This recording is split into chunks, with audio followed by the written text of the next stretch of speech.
Bienvenidos a Sombras del Terror, donde las sombras cobran vida y los susurros de lo desconocido te acompañan. Prepárate para sumergirte en relatos oscuros, llenos de misterio, terror y lo sobrenatural. Si disfrutas de lo inquietante y lo inexplicable, este es tu lugar. No olvides suscribirte y activar la campana de notificaciones, porque aquí, el miedo nunca descansa. Apaga las luces, ajusta el volumen y acompáñame en esta nueva historia escalofriante.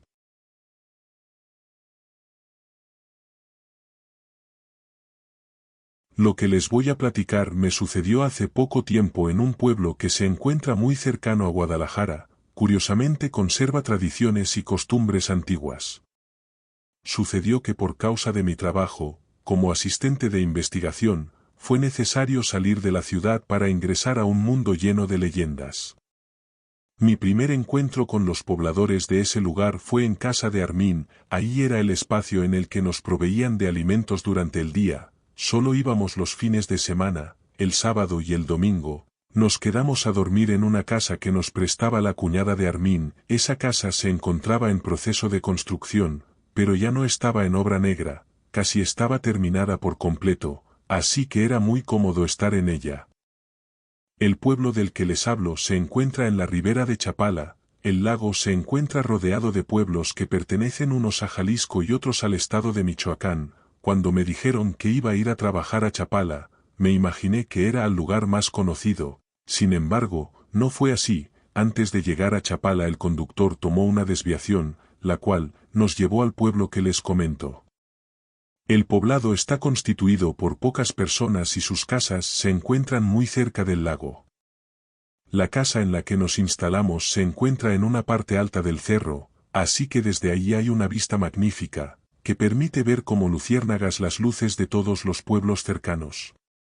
Después de terminar nuestra jornada del día, la cual consistía en visitar a los pobladores para realizar encuestas, nos reunimos en la casa. Por la noche me gustaba salir al balcón. Por lo regular era después de las 11 de la noche, porque la jornada durante el día era larga. Además había que avanzar la mayor parte de encuestas posibles en 2 días. Esa noche me salí a apreciar el lago de Chapala. No supe hasta qué hora me quedé en ese lugar. Cuando escuché a lo lejos unas campanadas de un templo, fue bastante extraño a esas horas de la noche escuchar el sonido de la campana con un timbre fúnebre, como si la llamada a misa fuera para un difunto. Después de 15 minutos se volvieron a escuchar. Se escuchó la primera, la segunda y la tercera llamada para asistir a la misa. Pensé que formaba parte de las creencias del lugar. En el pequeño pueblo solo había un templo, pero cada poblado estaba cercano y cada uno de ellos contaba con una iglesia. Al menos, estaba seguro que las campanadas que escuché no eran del templo del pueblo en el que me encontraba. Me quedé por un rato más para ver qué más escuchaba, pero ya no sucedió nada y decidí irme a descansar. Al día siguiente, cuando estuvimos en la casa de Armín para el desayuno, le pregunté por qué había escuchado llamadas a misa en la medianoche. Los concurrentes me miraron sorprendidos cuando hice esta pregunta. La esposa de Armín me preguntó de qué parte había escuchado que venía ese sonido. Yo le respondí que no sabía con certeza, pero al menos estaba seguro de que no habían sido del templo del pueblo.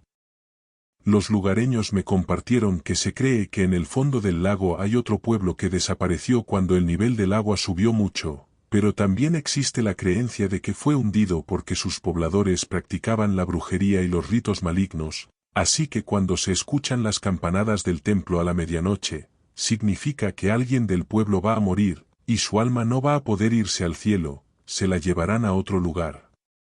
Me quedé sorprendida de escuchar una versión tan peculiar de las campanadas del templo. No creí en todo el imaginario que ellos me dijeron. Lo que sí era cierto es que había escuchado el sonido fúnebre a la medianoche. Nos preparamos para comenzar la jornada laboral, olvidando el comentario y lo sucedido la noche anterior. Cuando bajamos al pueblo, había un grupo de personas que se encontraban reunidas afuera del templo. Mi compañero de trabajo y yo nos acercamos para saber lo que estaba aconteciendo. Un anciano se acercó a nosotros y nos dijo que don Serafín se había muerto. Por la noche se encontraba bien, pero al amanecer ya se encontraba en estado cadavérico. nadie pudo saber con exactitud lo que le había ocurrido, se les notaba que se encontraban muy alterados, habían ido a buscar al párroco para que fuera a darles los óleos benditos, y de esta manera, su alma pudiera descansar en paz. En ese momento, me acordé del comentario de la mujer de Armin, respecto a escuchar las campanas fúnebres a medianoche, incluso pensé que esa había sido la hora de la muerte de don Serafín. Me di cuenta de que me estaba dejando llevar por los comentarios que me habían hecho, sin duda, era un hecho poco común lo ocurrido, así que nos despedimos y nos dispusimos a visitar a la siguiente vivienda para poder entrevistarla. Fue complicado lograr conseguir la información pertinente respecto a la entrevista que tenía que realizar, porque las personas se encontraban inmersas en lo sucedido, no dejaban de hablar de lo acontecido, y del miedo que les daba escuchar de nuevo el repique de la campana de un templo que no conocen, tan solo el escuchar el aviso fúnebre los ponía nerviosos. Les pregunté si era posible escuchar el campanario de los pueblos vecinos, o de los que se encontraban del otro lado del lago. Ellos me respondieron que de los poblados cercanos sí era posible escucharlos, sobre todo, si se encontraba el pueblo quieto, pero a esa hora de la noche nadie sale a tocar la campana. No fue posible lograr la atención necesaria y decidimos no realizar las entrevistas de ese día, nos dispusimos a escuchar los comentarios que estaban en boca de todos. Hubo personas que dijeron que a don Serafín se lo había llevado la muerte por ser curandero, les pregunté a qué se dedicaba el hombre y me respondieron que curaba con hierbas y rezos, que si alguien le pedía que le hiciera un favor de un amarre, por un poco de más dinero él lo hacía. Ya no quise preguntar por más tiempo, ya que no era mi intención asustarlos, ni siquiera les comenté que yo era una de las personas que había escuchado el tañer de las campanas.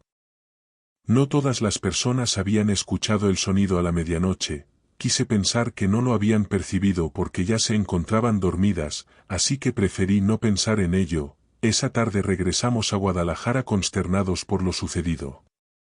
El siguiente fin de semana que fuimos de nuevo al pueblo, los ánimos estaban más tranquilos, ya nadie hablaba de lo acontecido el fin de semana anterior, nos incorporamos de nuevo a nuestras actividades cotidianas.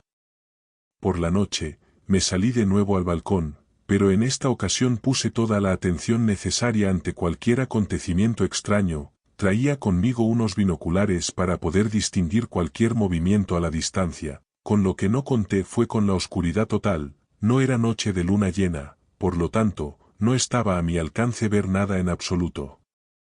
Me quedé un rato observando el lago, con la remota idea de poder distinguir la cruz del templo que sobresale a través del agua. No la pude ver, después de un buen rato de encontrarme ahí, decidí irme a dormir. Al darme la vuelta alcancé a escuchar con claridad un murmullo que provenía del exterior de la casa, me quedé un rato más para escuchar de nuevo aquel sonido, de nuevo escuché algunas palabras poco entendibles que se escucharon un poco más fuerte. En un principio, creí que podría ser algún poblador que estaba tomado, el cual no se daba cuenta dónde era el rumbo correcto a su casa. Sin embargo, me quedó una sensación extraña, sin entenderlo de nuevo utilicé los binoculares, pero no pude ver nada, lo que pude distinguir fue el ruido del agua cuando alguien se sumerge en ella. Corrí a decirle a mis compañeros de trabajo que alguien andaba en el lago, era peligroso si esa persona se encontraba en estado de ebriedad, podría ahogarse, ellos me dijeron que era mejor permanecer al interior de la casa. No conocíamos cuáles eran las costumbres del lugar, además, para llegar hasta el lago era necesario bajar por un camino sumamente difícil, era preferible esperar al día siguiente. Por la mañana, en cuanto me desperté, me incorporé para asomarme por la ventana si podía ver algo, todo se encontraba en completa calma, el lago estaba de una tonalidad azul inigualable. A la hora del almuerzo comenzaron a comentar que tuviéramos cuidado. La noche anterior se habían escuchado ruidos inusuales muy cerca del lago, probablemente era la muerte que de nuevo rondaba por el alma de alguna persona. Yo le comenté a Armin que había notado algo raro cerca del lago, él me dijo que tuviera cuidado, que era mejor nos fuéramos temprano a la casa, con todo lo necesario para no salir por la noche. Armin me dijo que la mayoría de los pobladores saben de la existencia de algo que existe en el lago, Aquellas llamadas fúnebres en la medianoche fue el aviso de que él estaba cerca. Todo esto sucede porque alguien le pide un favor a ese ente, y él lo cumple, pero a cambio te pide el alma de un humano. Nunca han sabido por qué o para qué necesita llevarse a alguien. Lo cierto es que él toma la ofrenda y la sumerge al lago junto con él. Jamás se le vuelve a ver a esa persona que se lleva. Por lo general, prefiere que le entreguen el alma de un niño o de un joven. Armin terminó diciendo que era mejor mantenerse alejados del lago por la noche, para evitar cualquier accidente. Por un momento me pareció increíble la historia que contaba Armin. No entendía cómo podían creer en esa leyenda. Nos fuimos a trabajar y durante el día me olvidé del asunto. A nuestro regreso hacia la casa, era necesario caminar hasta el otro extremo del pueblo para poder llegar. Ese día se nos había hecho más tarde de lo normal. En el pueblo no había alumbrado público, así que cuando subimos por el cerro, este se encontraba en la oscuridad absoluta. Solo alcanzaba a llegar un poco de luz de las viviendas. Sin embargo, conforme avanzamos más, la luz que emitían las casas se quedó atrás. Estábamos en el cerro en la completa oscuridad. Prendí la lámpara del celular para no dar un paso en falso y caer. Entre la vegetación escuché un ruido como si algún animal anduviera ahí. Les pregunté a mis compañeros si era posible que un animal silvestre estuviera escondido entre la maleza. Ellos me respondieron que sí. Continué la caminata con un poco de temor, porque escuchaba el crujir de las ramas a su paso. Parecía como si caminara hacia el mismo rumbo que nosotros. Aceleré el paso porque sentía que en cualquier momento algo podría abalanzarse sobre mí. Al llegar a la casa abrí de inmediato la reja, nos metimos con rapidez, cerré el cancel con candado, nos fuimos prácticamente corriendo hacia el interior de la vivienda, cerré la puerta con llave, y me asomé a la ventana. Pude ver cómo se movían los arbustos que se encontraban al exterior. Preferí ya no asomarme porque me encontraba muy nerviosa. Durante la noche pude escuchar ruidos extraños que provenían de afuera de la casa. Había mucho viento, el cual hacía que el agua del lago se moviera con más fuerza. Se alcanzaba a distinguir a lo lejos el choque del agua contra la tierra. El sueño poco a poco comenzó a vencerme. Dejé de escuchar esos sonidos. Pero poco antes de que estuviera en un sueño profundo, oí de nuevo las campanas de un templo. De inmediato me incorporé para ver la hora. En efecto, eran las 12 de la noche. Otra vez se escuchó el sonido largo y profundo de las campanas. Después, el silencio absoluto. Por lo que me habían dicho los pobladores, sabía que significaba la salida de alguien del agua. Me quedé durante un rato sentada sobre mi cama. Las ventanas que daban al exterior eran con cristales enormes, lo que permitía ver al exterior sin necesidad de levantarme. Durante algunos minutos, estuve atenta a cualquier indicio de que algo estuviera fuera de la casa. En ese momento, vi como una sombra se deslizaba cerca del ventanal. No se detuvo ante la ventana, pasó tan rápido, pero alcancé a distinguir que se escurría por fuera. Así pasaron los minutos. Me quedé sentada en la cama con las piernas recogidas. Solo estuve dormitando por momentos, porque tenía miedo de que esa sombra que vi pasar se posara detrás del cristal. No sucedió, pero me fue imposible poder descansar. Por la mañana, cuando acudimos a la casa que nos asiste, ya estaban los comentarios de alguien que no podían encontrar. Por lo que decía Armin, esta vez se trataba de Juan, hijo de don Manuel. Hasta lo que sabían, el joven se quedó con sus amigos muy avanzada la noche. Decidieron acercarse al lago para beber un rato más. Uno de ellos dijo que él se retiró temprano y no pudo ver nada. En cambio, Andrés comentó que ya cuando Juan se encontraba en estado de ebriedad, comenzó a vociferar que no le tenía miedo a quien viviera en el lago. Él trató de convencerlo para retirarse del lugar, pero no lo consiguió. Finalmente se llevó a su amigo del lugar y lo dejó afuera de su casa. Así cada quien se retiró a descansar.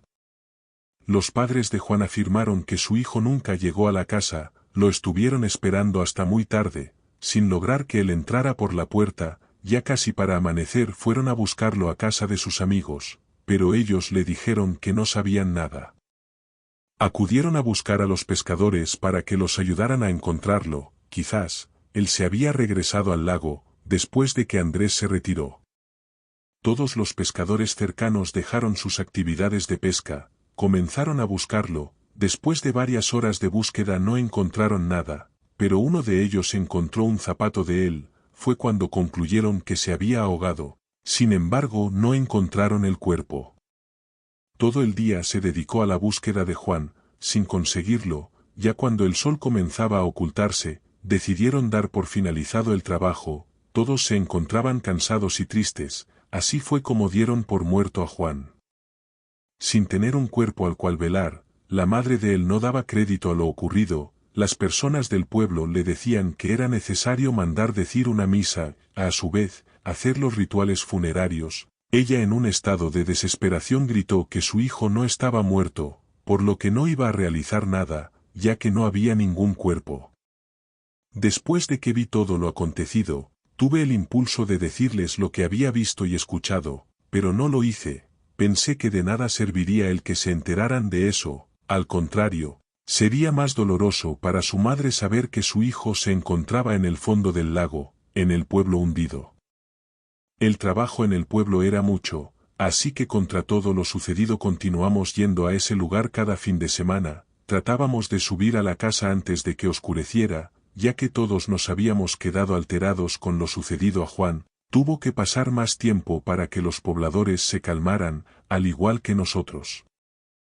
Después de la desaparición de Juan, porque yo realmente no estaba segura si él se encontraba muerto, de cierta manera coincidía con su madre. Al no haber cuerpo no se puede dar por hecho de que lo estuviera. De cierta manera, conservaba la esperanza de que en algún momento él apareciera, pero eso no sucedió, al menos el tiempo que estuve yendo a ese lugar. Nuestra labor en ese pueblo siguió y esto nos permitió conocer más de fondo a algunas personas, principalmente, con aquellas que compartimos los alimentos. Era un rato de charla después de comer. En ese momento era cuando podíamos preguntarles acerca de las costumbres y tradiciones de su pueblo, porque durante las encuestas, era más bien para obtener información relevante para la propia investigación. En una ocasión en que nos quedamos platicando con Armin y su esposa, fue posible abordar lo del pueblo hundido. Armin nos platicó que se cree que hace mucho tiempo el lago de Chapala se encontraba más retirado de la tierra, mantenía una distancia considerable a la que actualmente tiene, por eso había un pueblo que se encontraba más hacia adentro del lago, pero en una época hubo una temporada de lluvia muy intensa. Según lo que se decía, durante muchos días estuvo lloviendo a cántaros, lo que hizo que el lago creciera mucho más de lo normal. A tal cantidad llovió que se quedó inundado el pueblo anterior al de ellos. Según Armin, nos decía que en temporada de sequía, el nivel del lago baja tanto que se puede alcanzar a ver la cruz de un templo que sobresale, pero esas ocasiones son muy pocas, porque es necesario que disminuya mucho el agua para que sea posible verla. En realidad no se sabe qué sucedió con las personas que habitaban el pueblo, ya que eso ocurrió hace muchos años. A él se lo contaron sus abuelos, y a ellos también sus ancestros. Lo que se cree es que todo el poblado completo quedó sepultado debajo de esas aguas.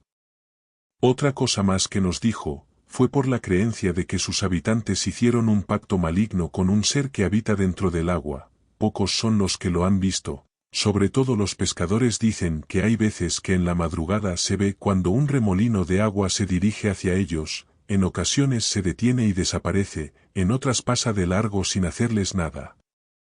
Lo que sí cuentan es que se le puede pedir un favor y él lo hace a cambio de un alma. Cualquier cosa que desees es posible conseguirla con la ayuda de ese ente, pero para poder contactarlo es necesario estar en lo muy profundo del lago a la medianoche para que él se aparezca.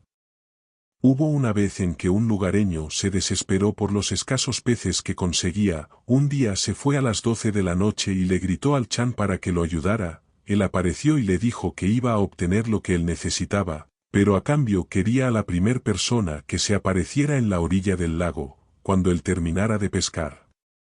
El pescador lo pensó por un momento. En eso recordó que todos los días que iba a la laguna a pescar, su perro es el que va a su encuentro. Con aquella alegría de ver de nuevo a su amo, entonces el pescador aceptó el trato. Esa noche logró pescar más de lo que podía imaginar. Se sentía contento y agradecido con el Chan por su ayuda. Cuando iba de regreso hacia tierra firme recordó el trato que había hecho con él. Su sorpresa fue muy grande cuando vio a la orilla del lago a su hijo el mayor, con señas desde la lancha le decía que se retirara de ahí, le movía con desesperación los brazos sin lograr conseguir que su hijo se fuera de la orilla. Cuando se acercó a la orilla del lago, le preguntó a su hijo qué rayos estaba haciendo ahí, si nunca le ha interesado pescar. Él le respondió que su madre se sentía muy mal, por eso fue a ayudarlo para que regresara más pronto.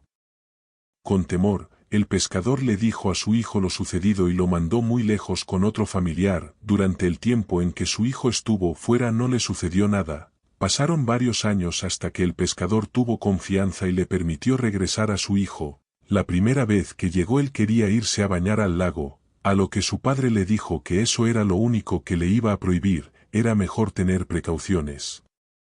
Por la noche, cuando estaba el hijo del pescador bebiendo alcohol a la orilla del lago, a todos se les ocurrió meterse a nadar. El muchacho no dudó en hacerlo. A lo lejos comenzaron a escucharse las campanas de un templo. El joven ya no salió del lago, nunca se encontró su cuerpo. Después de que Armin me contó esta historia fue cuando pensé que quizás a Juan le había pasado lo mismo, pero de pronto caí en la cuenta que ya me estaba dejando llevar por todas las creencias de esa población. Terminamos nuestro trabajo en ese pueblo y nos fuimos del lugar, sin saber si lo ocurrido había sido un accidente o la probable existencia del Chan. Y así llegamos al final de esta escalofriante historia. Espero que hayas disfrutado cada minuto de este relato tanto como yo al contarlo. Si te ha gustado, no olvides dejar un like, compartirlo con tus amigos y suscribirte para más historias de terror. Activa la campana de notificaciones para no perderte ninguna de nuestras próximas aventuras llenas de misterio y miedo. Y dime en los comentarios, ¿qué fue lo que más te asustó de este relato? Nos vemos en el próximo vídeo, si te atreves.